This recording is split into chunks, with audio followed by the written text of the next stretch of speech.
جو آدمی اللہ کے حکموں کو توڑے گا اس کی زندگی پریشان رہے گی.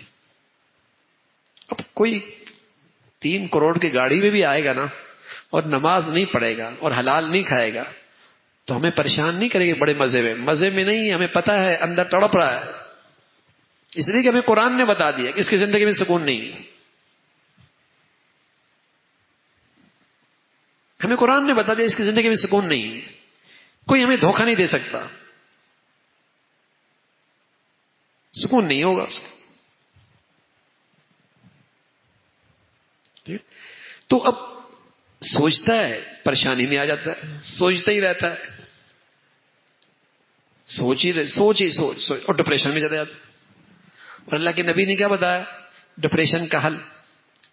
قسم خدا کی اگر یہ نسخہ استعمال کرو گے کبھی ڈپریشن نہیں ہوگا اور کبھی مایوسی نہیں ہوگی اور کبھی خودکشی نہیں کرو گے اگر یہ نسخہ استعمال کرو گے.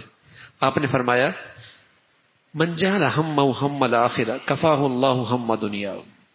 جو آدمی کل کے لیے جیے گا نا اور اس کی فکر رکھے گا اللہ اسے دنیا کے سارے غموں و فکروں سے نجات نصیب فرما دے گا.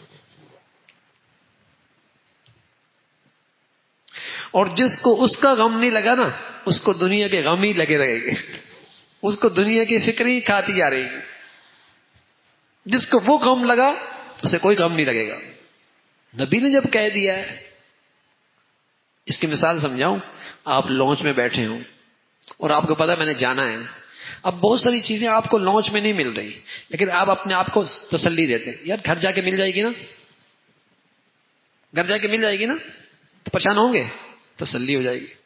جب آپ کو یہ پتا ہو کہ جانا وہاں ہے اور آپ کو کچھ چیز نہیں ملی اور بہت ساروں کو ملی آپ کو نہیں ملی, آپ اپنے آپ کو تسلی دے دیں گے یار گھر جا کر سب کچھ مل جائے گی نا, بتائیں ڈپریشن میں جائیں گے؟ لیکن یہاں تو سبھی ڈپریشن میں. کسی کو اپنے زیادہ خوبصورت دیکھتا ہے ڈپریشن میں, اچھا قد دیکھتا ہے ڈپریشن میں, اچھی گاڑی دیکھتا ہے ڈپریشن میں, اچھا گھر دیکھتا ہے, اس کے دوست زیادہ ہیں ڈپریشن میں, بلکہ اس کے لائق زیادہ ہیں کبھی ڈپریشن میں. ارے پاگل لوگ ہیں, اس سے بھی ڈپریشن میں چلے جاتے ہیں لڑکے, میرے لائکس نہیں. مت ماری گئی نا ڈپریشن میں, عجیب ہے.